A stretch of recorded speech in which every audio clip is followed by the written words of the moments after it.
नाज़रीन, आप सियासत डॉट पी के देख रहे हैं। हमारी कोशिश ये होती है कि वीडियोस को एडिट करके और मुख्तलिफ शॉर्ट्स भी आपको सुनाएं, वीडियोस भी दिखाएं, वो आपके सामने रखें। लेकिन इस वक्त ये ब्रेकिंग न्यूज़ है, ये खबर आप तक पहुंचाना जरूरी है, लिहाजा वीडियो माजरत के साथ एडिट नहीं हो सकेगी।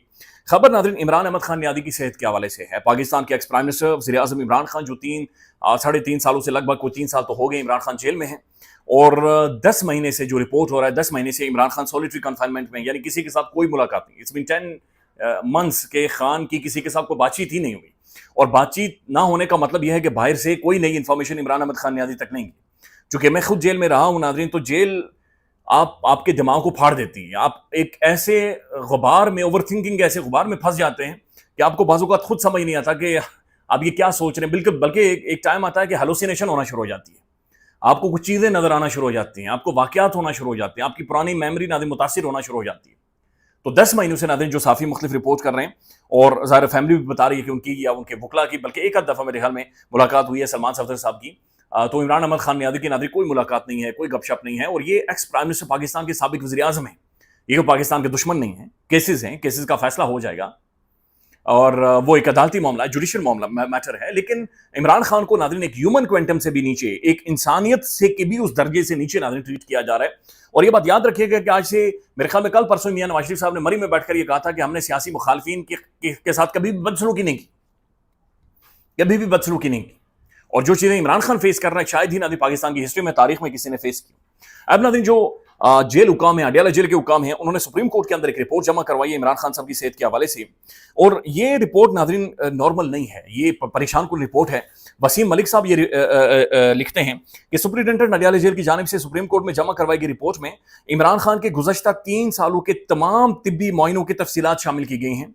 रिपोर्ट के मुताबिक साबिक वज़ीर आज़म इमरान खान ने 1 अगस्त 2026 को, आज 17 अगस्त 2026 है, 1 अगस्त को इमरान खान साहब ने जेल हुकाम से ये शिकायत की कि भाई मैं बेचैनी महसूस कर रहा हूँ, मैं मेंटली साइकोलॉजिकली एक ज़हनी दबाव महसूस कर रहा हूँ, मेरे सर में बहुत ज़्यादा दर्द है, और मेरा जो ब्लड प्रेशर है ये भी मुझे महसूस हो रहा है कि नॉर्मल नहीं है। तो खान ने नाज़रीन बुनियादी तौर पर इंडिकेट किया, जो कि बड़ी सीरियस किस्म की का एक हेल्थ प्रॉब्लम हो सकता है, कि भाई मुझे सर दर्द है, मेरा ब्लड प्रेशर उतार चढ़ाव का शिकार हो रहा है, मुझे बेचैनी महसूस हो रही है, और दिल की धड़कन मेरी तेज हो रही है। ये ज़हन में रखना है आपने कि इमरान खान एथलीट है, ये वो एथलीट है जो 200-250 डेंट मारता। बल्कि सुप्रीम को ये अडियाला जेल के अंदर ही जेल प्रोसीडिंग्स के दौरान जब इमरान खान साहब अक्सर जाते थे, तो जो साफी रिपोर्ट करते थे कि इमरान खान के जिस्म शर्ट गिली हुई होती थी और पसीना बह रहा होता था, बल्कि जेल हुकाम ये कहते थे कि 5-5, 6-6 घंटे नाज़रीन इमरान खान एक्सरसाइज करते हैं। तो इमरान खान ने कहा कि भाई शदीद ज़हनी दबाव महसूस कर रहा हूँ, बेचैनी महसूस कर रहा हूँ, सर दर्द महसूस कर रहा हूँ, दिल की धड़कन मेरी तेज हो रही है, और ब्लड प्रेशर में उतार चढ़ाव है। जेल हुकाम कहते हैं कि हमने फौरी तौर पर जो कंसल्टेंट कार्डियोलॉजिस्ट हैं पिम्स अस्पताल के, उन्हें इमरान खान के तिब्बी मुआयने के लिए बुलाया। मुआयने के दौरान इमरान खान का ब्लड प्रेशर 140/100 रिकॉर्ड किया गया, यानी कि इमरान खान का बीपी बढ़ा हुआ था। इससे पहले नाज़रीन इमरान खान चूंकि स्पोर्ट्स एथलीट है, तो इमरान खान का जो ब्लड प्रेशर है वो 120/80 था, लेकिन इस दफा नाज़रीन 140/100, यानी कि नीचे से भी बीपी ऊपर गया, जो कि सबसे खतरनाक होता है अक्सर नाज़रीन, और ऊपर वाला ब्लड प्रेशर में भी, उसमें भी नाज़रीन बुनियादी तौर पर इजाफा हुआ। जबकि फरवरी 2026 में इसी डॉक्टर के मुआयने के दौरान उनका ब्लड प्रेशर मुकम्मल नॉर्मल यानी 120/80 था। इसी साल के फरवरी में 120/80, और अभी नाज़रीन 140/100। रिपोर्ट के मुताबिक डॉक्टर ने दर्जाजिल सिफारिशात तजवीज़ की हैं। ज़हनी तनाव कम करने के लिए फौरी इक़दाम किए जाएं, जिनमें अहलिया से मुलाकात के दौरानिये में इजाफा और मुताले के लिए मवाद फराम करना शामिल है। ये सबसे तशवीशनाक पहलू है नाज़रीन। जेल सुपरिटेंडेंट जो इस्लामाबाद हाई कोर्ट में आकर नाज़रीन बार बार रिपोर्टें सबमिट करवाते हैं, रिपोर्टें जमा करवाते हैं, उनका ये कहना है कि हमने इमरान खान को अखबार दे दी है, किताबें दे दी हैं, टीवी चल रहा है, टीवी पर नाज़रीन स्पोर्ट्स चैनल आते हैं, टीवी पर खबरों के चैनल आते हैं, सब कुछ बेहतरीन है, ठीक ठाक चल रहा है। अब नाज़रीन होता यह है कि डॉक्टर्स खुद मरीज से पूछते हैं, एग्जामिनेशन के दौरान पूछा जाता है कि क्या आपके पास ये गोली है, ये दवाई है, या ये चीज़ हो रही है, ये चीज़ नहीं हो रही। जो चीज़ नहीं हो रही होती वो रेकमेंड की जाती है, जो ऑलरेडी पेशेंट के पास, मरीज के पास नाज़रीन मौजूद होती है, वो नई रिकमेंडेशन में शामिल होती है। लेकिन अब यह कहा गया है कि जो डॉक्टर्स हैं नाज़रीन, पहले 1 अगस्त को, फिर 10 अगस्त को नाज़रीन, वो ये कह रहे हैं कि भाई इमरान खान को ज़हनी तनाव से, इस ज़हनी अजियत से निकालने के लिए फौरी तौर पर इन्हें कोई अखबारात दें, या फिर इन्हें मुताले का यानी पढ़ने के लिए कोई ना कोई मवाद बाकायदे से फराम किया जाए। दिल का तफसीली मुआयना करने के लिए सिटी कोरोनरी एंजियोग्राफी का मशवरा दिया गया बाकायदे से, और ब्लड प्रेशर कंट्रोल करने के लिए जो दवा है, मेडिसिन है नाज़रीन, उनकी मिकदार, उनके डोज में इजाफे की तजवीज़ बाकायदे से अथॉरिटीज़ ने दी है।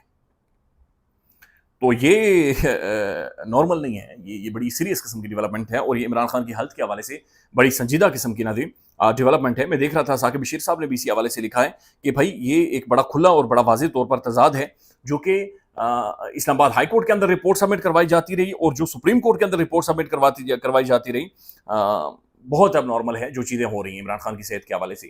ان کی آنکھ کے حوالے سے ایک چلے بہتر خبر یہ بتائی گئی کہ خان کی جو آنکھ ہے اس کی جو روشنی ہے کافی حد تک بہتر ہے، اور خان کا باقاعدے سے پراپر ٹریٹمنٹ کروایا گیا۔ اچھا، یہ بھی بتایا گیا کہ تقریباً 84-85 عمران خان کی ملاقاتیں کروائی گئی فیملی کے ساتھ، لیکن مسئلہ یہ ہے کہ جب بھی فیملی کے ساتھ ملاقات کرواتے ہیں یہ باہر آ کر اداروں کو یا شخصیات کو نشانہ بناتے ہیں، ٹارگٹ بناتے ہیں، لہٰذا دیٹس وائی ہم ملاقاتیں ہم نے نہیں کروائی۔ اسلام آباد ہائی کورٹ میں آ کر انہوں نے کہا تھا کہ ہم باہر آ کر پریس ٹاک نہیں کریں گے، لیکن جیل سے تھوڑا سا دور جا کر یہ پریس ٹاک کرتے ہیں، گفتگو کرتے ہیں، اداروں کے خلاف بات چیت کرتے ہیں، شخصیات کے خلاف بات چیت کرتے ہیں، لہذا یہ بھی ایک بہت بڑا مسئلہ ہے۔ اب ناظرین اس کے اوپر تحریک انصاف کا ابھی تک کوئی رد عمل نہیں آیا ہے، چونکہ یہ ابھی چند منٹ پہلے یا ایک آدھا گھنٹہ پہلے کی ڈیولپمنٹ ہے۔ لیٹس سی صورتحال کس طرف جاتی ہے۔ لیکن اچھا، میں ثاقب بشیر صاحب کا ایک ٹویٹ صرف یہ پڑھنا چاہ رہا ہوں۔ ثاقب بشیر ناظرین سپریم کورٹ کے پرومیننٹ رپورٹر ہیں، انہوں نے کہا کہ اڈیالہ جیل سپرنٹینڈنٹ بار بار اسلام آباد ہائی کورٹ میں رپورٹ جمع کرواتے رہے کہ عمران خان کو جیل میں سب کچھ میسر ہے، جبکہ ڈاکٹرز بار بار یہ کہتے ہیں، تجویز دے رہے ہیں، بار بار ڈاکٹرز چیخ کر یہ کہہ رہے ہیں کہ بھائی عمران خان کو فوری طور پر ان کی فیملی کے ساتھ، ان کے بلڈ ریلیشنز کے ساتھ، ان کی بیوی کے ساتھ ملاقات کروائی جائے، اور انہیں پڑھنے لکھنے کے لیے کوئی اخبارات یا کوئی نہ کوئی کتابیں یہ بنیادی طور پر انہیں دی جائیں۔ یہ بہت زیادہ ضروری ہے، اور وہ بھی اس چیز کی طرف اشارہ کر رہے ہیں کہ یہ پریشان کن چیز ہے اور یہ خان کو ہیلتھ وائز ڈیٹیریوریٹ کر رہی ہے۔ اچھا، دوسری جانب ناظرین جو ایک معاملہ ہے سسٹم چینج کے حوالے سے، نظام کی تبدیلی کے حوالے سے، یہ ایک بڑا سیریس قسم کا روپ اب دھار چکا ہے۔ ظاہر پاکستان میں مختلف کانفرنسز ہو رہی ہیں، ایونٹس ہو رہے ہیں کہ بھائی سسٹم چینج ہونا چاہیے، نظام چینج ہونا چاہیے، تو پیپلز پارٹی نے ناظرین لڑنے کا فیصلہ کر دیا ہے۔ پیپلز والی ناظرین ہتھیاروں کو ٹاکی مار کر میدان میں آ گئی ہے۔ یہ سعید غنی صاحب ہیں، انہوں نے کہا ہے کہ بھائی آئی ایس پی آر کا یہ کام نہیں ہے کہ وہ یہ طے کرے کہ صوبے بننے چاہیے یا نہیں بننے چاہیے، جو مرضی کر لیں، سندھ میں کوئی صوبہ نہیں بنے گا، سندھ میں کوئی صوبہ نہیں بنے گا۔ یعنی سندھ ناظرین پورے کا پورا صوبہ ایک پورا خاندان ہڑپ کر گیا، کھا گیا، نسلوں کو کھا گیا، جنریشنز کو کھا گیا۔ لوگ ابھی بھی ناظرین سندھ کے اندر وہاں سے گندا پانی لا کر پیتے ہیں کہ جہاں پر جانور کتے پانی پیتے ہیں، وہاں سے عام لوگ لا کر پانی پیتے ہیں۔ سندھ کے اندر ناظرین لٹرلی جو پریگننٹ خواتین ہیں ان کے حوالے سے کوئی بنیادی طور پر ایسے مراکز موجود نہیں ہیں جہاں پر جا کر وہ اپنا ٹریٹمنٹ کروا سکیں۔ کولیپس کیا ہوا پورے کا پورا نظام، لیکن سعید غنی صاحب کہہ رہے ہیں نہیں نہیں نہیں نہیں نہیں نہیں، کوئی جناب سندھ کوئی نہیں، بالکل نہیں بننے دیں گے، سندھ میں کوئی صوبہ نہیں بنے گا، اور یہ ہم کسی بھی طور پر نہیں ہونے دیں گے، جو مرضی کر لیں سندھ میں کوئی صوبہ ہم بنیادی طور پر نہیں بننے دیں گے۔ تو پیپلز پارٹی کی ناظرین پوزیشن سمجھ آ رہی ہے، یہ نظر آ رہی ہے کم از کم کہ جناب یہ اس وقت کوشش کر رہے ہیں کہ ہم چیزوں کو اس طرف بنیادی طور پر لے کر جائیں۔ اچھا ناظرین، اس کے ساتھ ساتھ جو 28ویں ترمیم ہے اس کے بارے میں رپورٹ ہو رہا ہے کہ اس کا جو مسودہ ہے وہ تیار ہو چکا ہے۔ پنجاب کو کم از کم 3 صوبوں میں تقسیم کیا جائے گا، یعنی پنجاب میں 3 صوبے بنائے جائیں گے، خیبر پختونخوا اور بلوچستان کو 2 صوبوں میں تقسیم کیا جائے گا۔ سندھ کے لیے ایک تجویز یہ بھی ہے کہ بہتر یہ ہوگا کہ ایک تو کراچی اور گوادر کو فیڈرل ایریا ڈکلیئر کر دیا جائے، یعنی کہ وفاق بنیادی طور پر دیکھے گا، اور جس میں صوبائی عملداری ختم کر دی جائے۔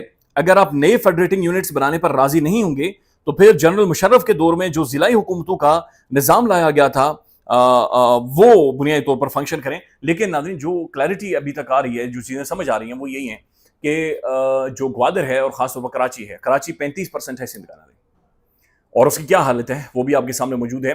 تو یہ فیڈرل کے حوالے کیا جائیں، اور جو صوبائی اس کے اندر رول ہوگا وہ ختم کر دیا جائے۔ اس طرح سے نہیں چل سکتا۔ پاکستان میں مختلف سیمینارز یا گفتگو اور بات چیت بھی ہو رہی ہے۔ دوسری جانب ناظرین اسلام آباد کے اندر آپ نے دیکھا تھا کہ تقریب ہوئی 14 اگست کے حوالے سے، مریم صاحبہ موجود تھی، باقی کوئی سی ایم موجود نہیں تھا، چیف منسٹر موجود نہیں تھا، باقی کسی بھی فیڈریٹنگ یونٹ کا ناظرین جو سربراہ ہے، چیف ایگزیکٹو، وہ موجود نہیں تھا۔ بیرسٹر منیب فاروق صاحب ناظرین آ کر اس کے اوپر جواب دے رہے ہیں، حالانکہ یہ کام حکومت کا ہوتا ہے، لیکن بیرسٹر منیب فاروق صاحب ناظرین آج کل بالکل ناظرین کمال قسم کی رپورٹنگ انہوں نے رکھی ہوئی ہے۔ تو بیرسٹر منیب فاروق صاحب آ کر یہ کہہ رہے ہیں کہ اصل میں 4 وزرائے اعلیٰ کو بلایا گیا تھا، وہ ہوا یہ کہ جناب جو سندھ والا تھا اور جو بلوچستان والا تھا انہوں نے کہا کہ ہماری اپنی مصروفیات ہیں، اور سہیل خان افریدی صاحب چونکہ ادھر معاملات میں بزی ہو گئے تھے کہ میں نے ڈی چوک کی طرف جانا ہے، لہٰذا دیٹس وائی، نہیں تو بلایا تو سبھی کو گیا تھا۔ خیال رکھیے گا ناظرین، بہرحال اپڈیٹ کریں گے۔ اللہ حافظ۔